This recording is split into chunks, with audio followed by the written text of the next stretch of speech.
Hi. അപ്പം നമ്മളിപ്പോൾ ഞങ്ങളുടെ പോണ് അമ്പലത്തേക്കാണ് കേട്ടോ. ഞാനും കണ്ണേട്ട് മാത്രമല്ല, ഒരാളും കൂടി നമ്മളെ കൂടെ ഉണ്ട്. അങ്ങനെ ഞങ്ങൾ വീട്ടിൽ നിന്ന് കാറൊക്കെ എടുത്ത് ഇത് ഇറങ്ങി. അപ്പോൾ ഇറങ്ങണ സമയത്ത് മഴയൊന്നും ഉണ്ടായിരുന്നില്ല കേട്ടോ. ഇതാ നമ്മളെ പാറുവിനെ കൂട്ടാനാണ്. അങ്ങനെ അവളെ അവിടെ നിന്ന് കൂട്ടി. പിന്നെ വിഷ്ണു ഇല്ല കേട്ടോ. സൺഡേ ആണ് പറയുമ്പോൾ അവന് ലീവൊക്കെ ആണ്. പക്ഷെ എന്നാലും അവൻ പോകുന്നില്ല. അമ്പലത്തേക്ക് കുറച്ച് പോരാൻ ഒരു ഇതുള്ള ആളാണ്. അപ്പോൾ അത് കാരണം അവൻ പോകുന്നില്ല. ഞങ്ങൾ പിന്നെ ആദ്യം പോയത് നമ്മളെ പട്ടാമ്പി കൈത്തളിക്ക് കേട്ടോ. പാറുവിന് ഇപ്പോൾ 7-ാം മാസമൊക്കെ ആയല്ലോ. അപ്പോൾ അമ്പലങ്ങളിലേക്കൊക്കെ പോകണ്ടേ. മലയാള മാസം നോക്കിയിട്ട് അങ്ങനെയൊക്കെയല്ലേ പോവുക. പിന്നെ ഞങ്ങൾ അവിടെ ചെന്നു. ഇതാ ഷീട്ടാക്കാനൊക്കെ ഉണ്ടായിരുന്നു. കുറച്ച് നേരം പോസ്റ്റായിട്ടൊക്കെ നിന്നു. പിന്നെ എല്ലാ വഴിപാടും കാര്യങ്ങളൊക്കെ കഴിച്ചു. പിന്നെ അമ്പലത്തിൻ്റെ ഉള്ളിൽ കയറി തൊഴാനൊക്കെ പറ്റിയിട്ടോ, മഴ ഇല്ലാത്തതുകൊണ്ട്. പിന്നെ പ്രദക്ഷിണം വയ്ക്കാനൊക്കെ ഉണ്ടായിരുന്നു.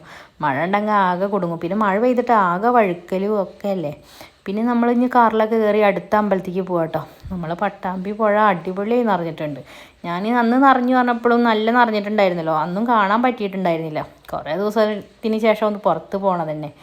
അങ്ങനെ ഇതാ നമ്മൾ അടുത്തത് ഞാങ്ങാട്ടി അമ്പലത്തേക്ക് കേട്ടോ.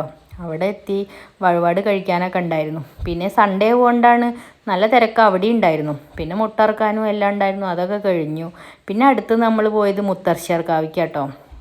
അവിടെ ചെന്നപ്പോൾ സൺഡേ കൊണ്ട് തന്നെയോ നല്ല തിരക്കായിരുന്നു. പിന്നെ അവിടെ നിലത്തെ വ്യൂ അടിപൊളിയാണല്ലോ. ഫോട്ടോ എടുക്കാനൊക്കെ പറ്റിയ അടിപൊളി സ്ഥലമാണ്. പിന്നെ ഞങ്ങൾ അവിടുന്ന് തിരിച്ചു പോരുന്ന സമയത്ത് നല്ല മഴയായിരുന്നു. പിന്നെ പോയി നമ്മൾ പട്ടാമ്പി ഗുരുവായൂർക്ക് കേട്ടോ. അവിടെ കയറിയപ്പോഴും തൊഴാനൊക്കെ പറ്റി. നേരെ മഴ കുറച്ച് നേരം ഉണ്ടായി. പിന്നെ അതെല്ലാം കഴിഞ്ഞ് തൊഴുതൊക്കെ ഇറങ്ങി. പിന്നെ അടുത്ത ലക്ഷ്യം നമ്മളുടെ മസാല ദോശ കഴിക്കാനാണ്. അമ്പലത്തിൽ പോയി കഴിഞ്ഞാൽ പിന്നെ നമുക്കൊരു നെയ് റോസ്റ്റോ മസാല ദോശയൊക്കെ കഴിക്കണമല്ലോ. പിന്നെ 10-11 മണിയൊക്കെ സമയമായിട്ടുണ്ട്. അതുകൊണ്ട് നല്ല വിശപ്പും ഉണ്ടായിരുന്നു. കട്ട വെയിറ്റിങ്ങിൽ ഞങ്ങൾ 3 ആളും കേട്ടോ. അങ്ങനെ ഇതാ അവസാനം ഞാൻ മസാല ദോശ ഓർഡർ ചെയ്ത്, കണ്ണേട്ടനും അതെ.